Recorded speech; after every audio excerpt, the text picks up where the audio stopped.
You want to know about fear? Forget the ghost stories about headless horsemen or phantom hitchhikers. Those are for Boy Scouts. The real fear, the kind that sinks into your bones and stays there for 30 years, it doesn't come from the dark. It comes from the light. The blinding, relentless, soul-cooking light of the Arizona sun. I'm talking about a specific stretch of blacktop out there. A lonely piece of I-10 that cuts through the desert like a scar. You drive it long enough, you start to feel like the only man left on earth. The heat does things to you. It makes the asphalt sweat, creating those shimmering puddles that never get closer. It plays with your eyes, makes you see things that ain't there. But there's one thing out there that's more than just heat shimmer. It's a legend, a warning whispered from one generation of drivers to the next, over crackling CB radios and in greasy spoon diners that smell of stale coffee and regret. They call it the City of Mirages, Mercury City, the Glass Trap. It's got a lot of names. I first heard about it when I was still green. Barely knew how to handle a fully loaded rig on the downhill grade. I was sitting in the truck stop somewhere outside Flagstaff, nursing a coffee that tasted like battery acid.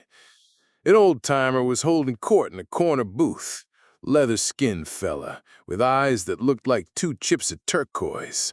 He was talking about a driver named Smiley Jimmy Callahan. Jimmy was a good man, they said. Always had a joke, always ready to help a fella driver.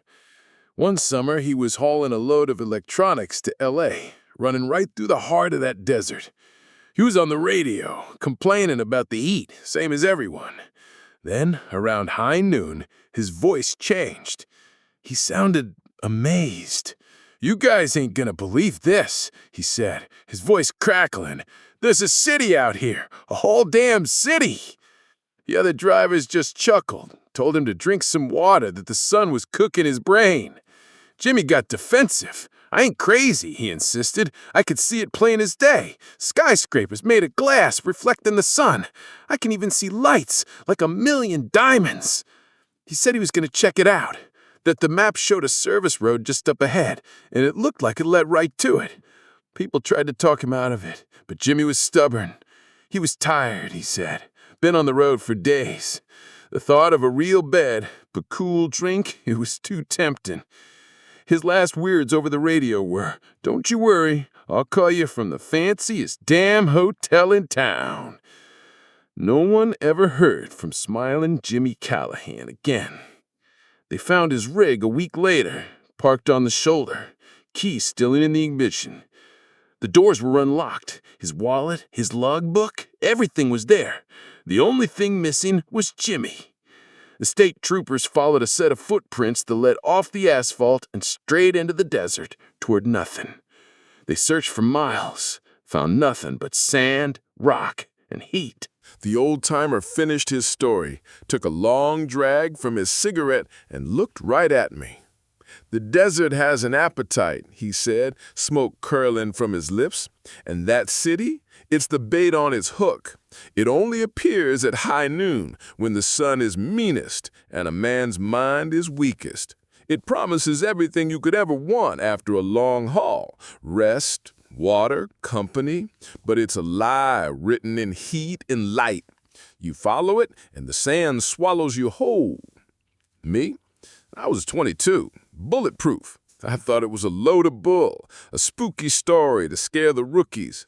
Fatana Morgana, I told myself, a complex mirage caused by layers of air at different temperatures. A trick of the light, nothing more.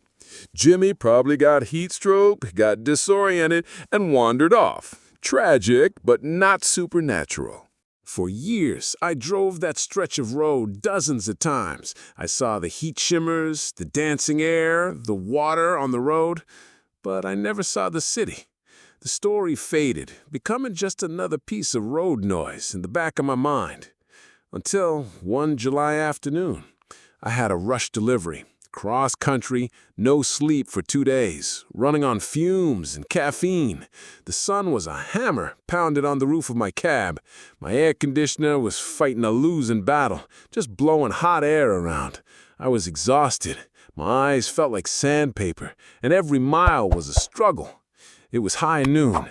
The world outside my windshield was a bleached, white-hot glare. And then I saw it. On the horizon, to my left, where there should have been nothing but empty desert, a city began to rise from the shimmering heat. It wasn't blurry. That was the first thing that chilled me to the bone, even in the 110-degree heat of the cab. This wasn't some vague, wavering shape you could dismiss as tired eyes. This was sharp, defined. It was a skyline that would have made Phoenix jealous, a collection of immense towers that pierced the pale blue sky. They looked like they were carved from crystal or polished steel, because they didn't just stand there. They threw the sun's fury right back at it, glittering with an intensity that hurt to look at. My hands tightened on the wheel. Every rational part of my brain was screaming at me. It's an illusion, a fata morgana. Look away. But I couldn't. I was mesmerized. I could see the spaces between the buildings. I could swear I saw the glint of windows, thousands of them. And the lights? Old Jimmy was right about the lights. They weren't like city lights at night. It was more like an internal energy, a pulsing glow from within the structures themselves, visible even in the brightest part of the day. It was beautiful, impossible, and terrifying all at once. There was a pull-out area ahead, and on pure instinct, I wrenched the wheel and guided the 18-wheeler onto the gravel. The truck groaned to a halt, the engine tickling in the sudden, profound silence. The only sound was the hum of the tired AC and my own ragged breathing. I cut the engine, and the silence became absolute. It was the kind of quiet that feels heavy, pressing in on you from all sides. I grabbed the binoculars I kept under the passenger seat. My hands were shaking slightly as I brought them to my eyes. The magnification didn't dissolve the image into a blurry mass of heat waves like I expected. It sharpened it. My God, it made it more real. I could see details that made my heart hammer against my ribs. I saw what looked like a spire on top of the tallest building with a red light blinking slowly, rhythmically. I saw darker lines crisscrossing between the towers that could have been elevated highways or monorails. I swear I saw movement, tiny flecks of light moving along those lines, like traffic. A cold sweat trickled down my spine. The old-timer's voice echoed at my head. The bait on the hook. It felt like that. It wasn't just a city, it was an invitation. It promised everything I was craving in that moment. Shade, a cool drink that didn't taste like plastic, a meal that wasn't wrapped in cellophane. It promised an end to the endless, hypnotic line of the highway. It was salvation, shimmering in the heat. I pulled out my map, the paper already feeling limp and damp in my hands. I spread it across the steering wheel. My finger traced the route. I-10 was a bold red line. Around it, nothing. Huge swaths of beige, marked with dotted lines in the words Bureau of Land Management Land or Unsurveyed Territory. No towns, no settlements, no cities. Nothing for 100 miles in that direction but sand and scrub. My scientific explanation, my smug Fata Morgana theory, felt hollow. A Fata Morgana can make a boat look like it's floating above the water. It can make a distant mountain range look like a bizarre wall. Can it create a detailed modern metropolis with moving traffic and blinking lights out of thin air? I didn't know, and the not knowing was what scared me. I sat there for maybe 10 minutes, just staring at it through my windshield. The pull to go was a physical thing, an ache in my chest. It felt like homesickness for a place I'd never seen. Part of me, the young, dumb part that still believed in adventure, wanted to see if that service road Jimmy mentioned was real. Just to see. What would be the harm in just looking? That's how it gets you. That one little question. What's the harm? I shook my head, hard. I thought of Jimmy Callahan. I thought of his rig, sitting empty on the side of the road. I cranked the engine back to life, the roar of the diesel a comforting, solid sound in the face of the silent, impossible vision. I didn't look at it as I merged back onto the highway. I forced myself to stare straight ahead at the blacktop, but I could feel its presence to my left. It was like feeling someone watching you from across a room. I drove for another 10 miles before I risked a look in my side view mirror. It was still there, smaller now, but just as clear, just as brilliant. I pushed the accelerator down, putting distance between me and that place. When I looked again, it was gone. The horizon was empty, a flat line of brown and blue. It was as if it had never been there at all. I thought I were safe. I thought by driving away, I had beaten it, but hadn't. Because seeing it is one thing.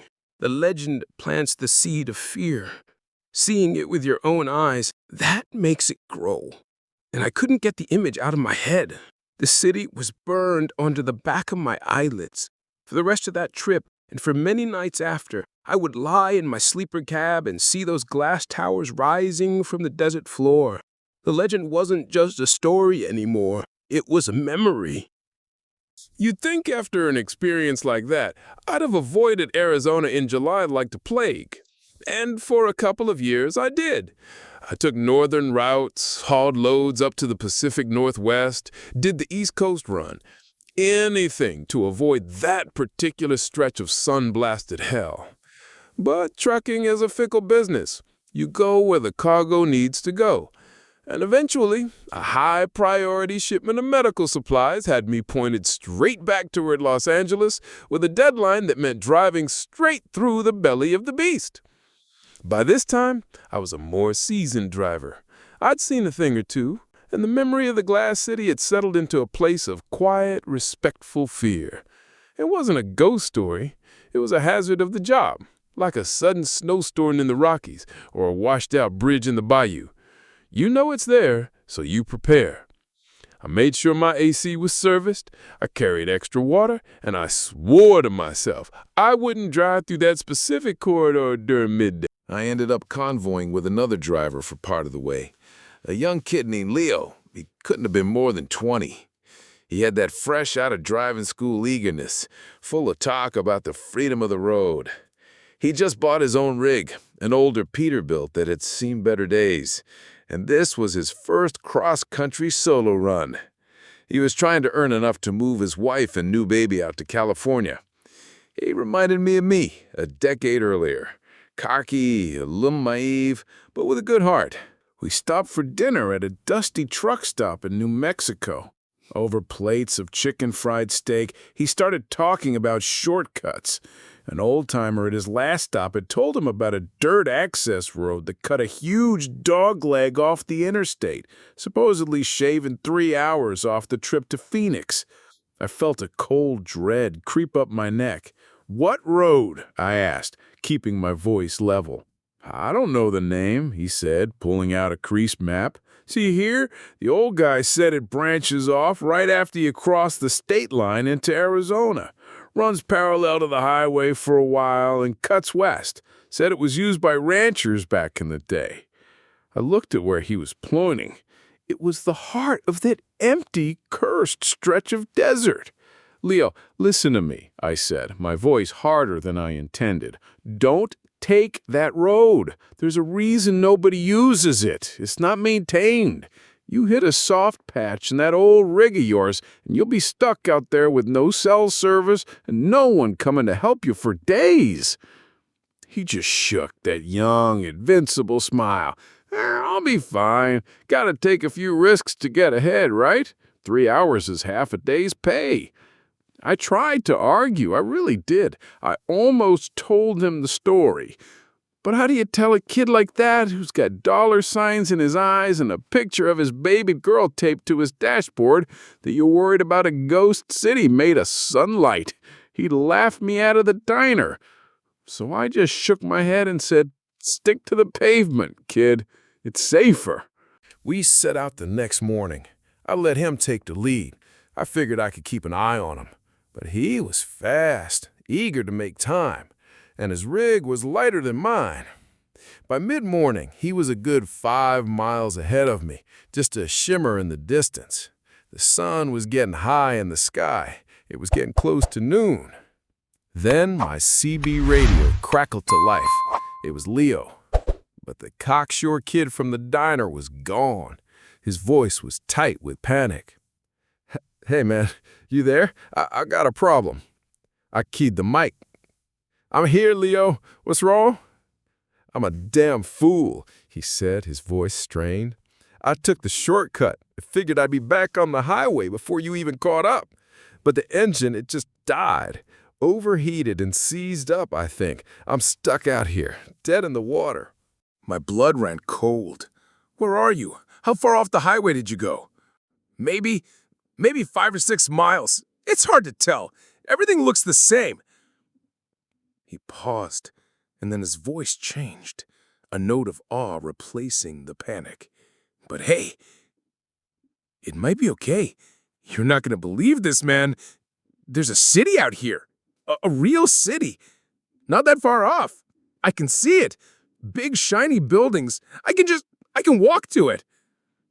I slammed on my brakes.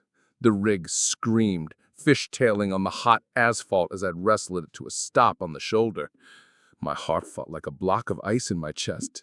Leo, listen to me, I yelled into the mic. That's not a real city. Do not get out of your truck. Do you hear me? Stay in your truck. There was a burst of static. Then his voice, distant and dreamy. It's so bright. I can see cars moving. They'll have water. A tow truck. I'm gonna go. Don't worry about me. I'll see you in Phoenix. Leo, no! But the only answer was the soft, empty hiss of the radio. He was gone. And I was sitting there on the side of the interstate, under the midday sun, staring out at the empty desert to the north, knowing exactly what shimmering, beautiful lie he was walking towards. For a long minute, I just sat there, the CB mic clenched in my fist. My brain was a war zone. One side, the logical side, was screaming at me to do the sensible thing. Call dispatch, call the highway patrol, report a stranded motorist, and let the professionals handle it. The other side, the side that saw that kid's face, the picture of his baby girl, that side was screaming louder. A search party would take hours to organize. In this heat, Leo didn't have hours. I made a choice. It was probably the stupidest choice of my life. I scanned the side of the road, and there it was. Barely visible, an overgrown track turning off the highway into the scrub. Leo's tire tracks were clear in the dust. My rig was too big, too heavy. It would sink to its axles in that soft sand. This had to be on foot. I grabbed my emergency kit, a canvas bag I hadn't opened in years. Inside were 4 bottles of water, a compass, a fistful of protein bars, a first aid kit, a flare gun, and a reflective tarp. It wasn't much. Not for this. I locked up the truck, pulled my hat down low, and stepped out into the furnace. The heat hit me like a physical blow. It was a suffocating, solid presence that stole the air from my lungs. The silence was the next thing I noticed. The familiar roar of my engine was gone, replaced by a low hum that I realized was the sound of my own blood in my ears. I started walking, following Leo's tracks. And there it was. In the distance, the glass city stood waiting, exactly as I remembered. It was an obscenity in the empty landscape, a promise of everything this hellish place wasn't. It seemed so close, a clean, cool beacon of civilization, an easy walk. But the desert plays with distance. What looks like a mile could be 10. The first hour was just a brutal, monotonous drudge. My boots crunched on the baked earth. Sweat poured off me, soaking my shirt. The sun was a malevolent eye, staring down without blinking. I followed Leo's footsteps, a clear path in the sand. His stride was long and confident at first. He thought he was walking to his rescue. As I walked, the city didn't seem to get any closer. It was a maddening optical illusion. I'd crest a small rise, expecting the view to be clearer, the buildings larger, but it remained the same, a fixed shimmering promise on the horizon.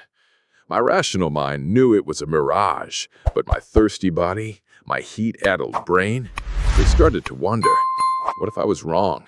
What if it was real and I was just too stubborn to believe?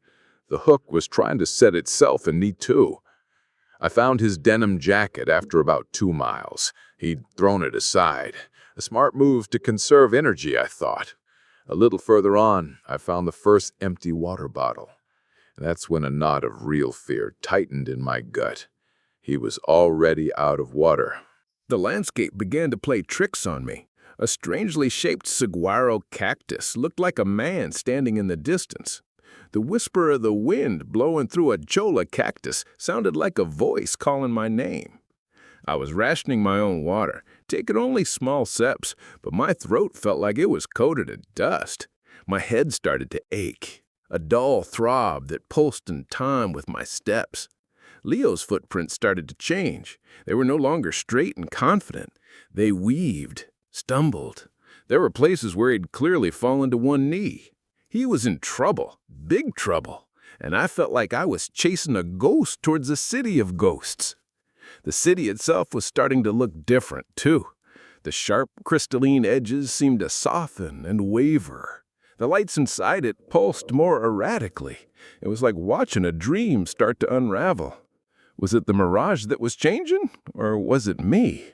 The heat was baking my reason away. The only things that felt real were the sun on my back, the thirst in my throat, and the desperate need to find that kid. I forced myself over another sandy rise, my legs burning with effort. Below me, the ground leveled out into a vast, cracked earth playa, a dry lake bed that stretched for miles. Leo's stumbling tracks led straight into it, and they stopped. Right in the middle of that desolate expanse, his footprints just ended.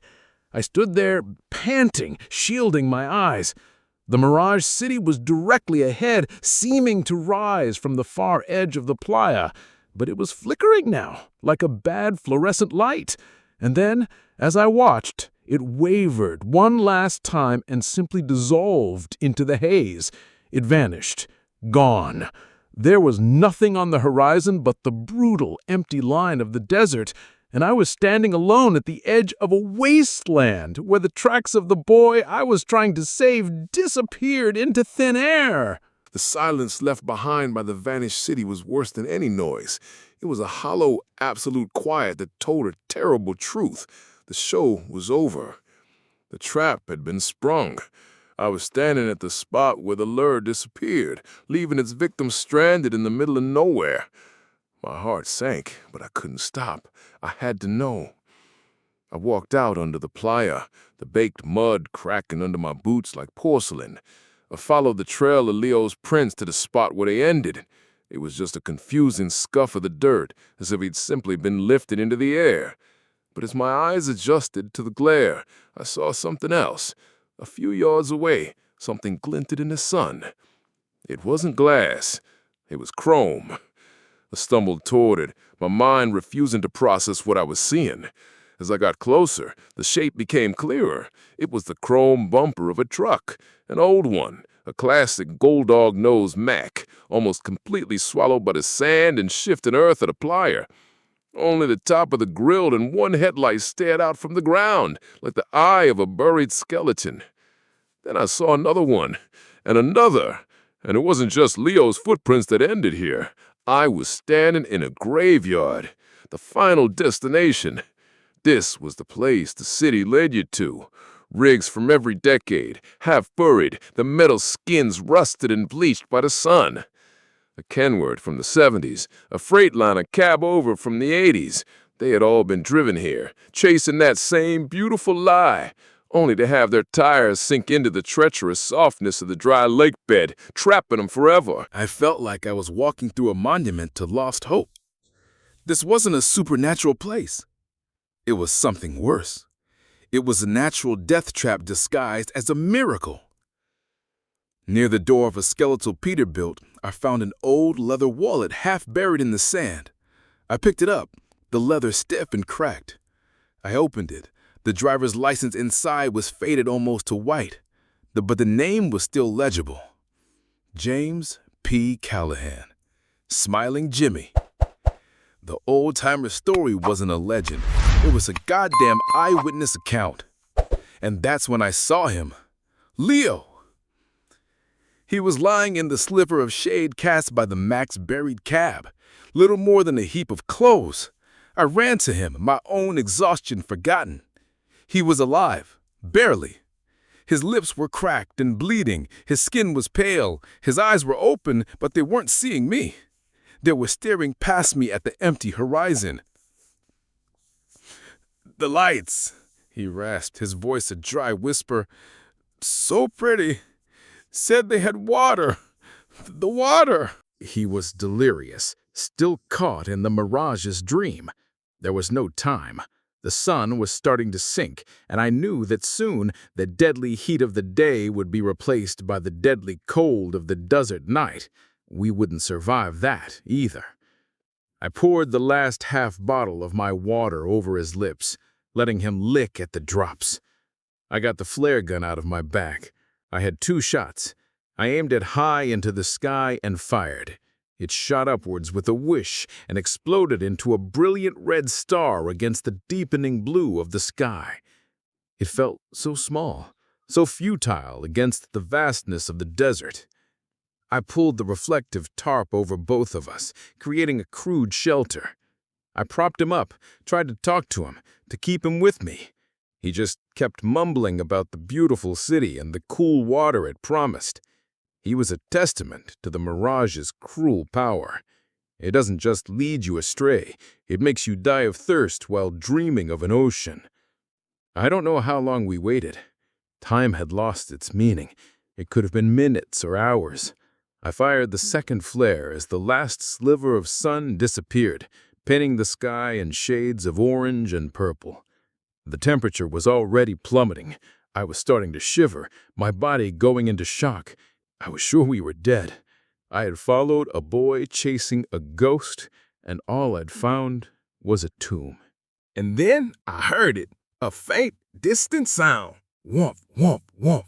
It grew louder. A searchlight cut through the twilight, sweeping across the playa.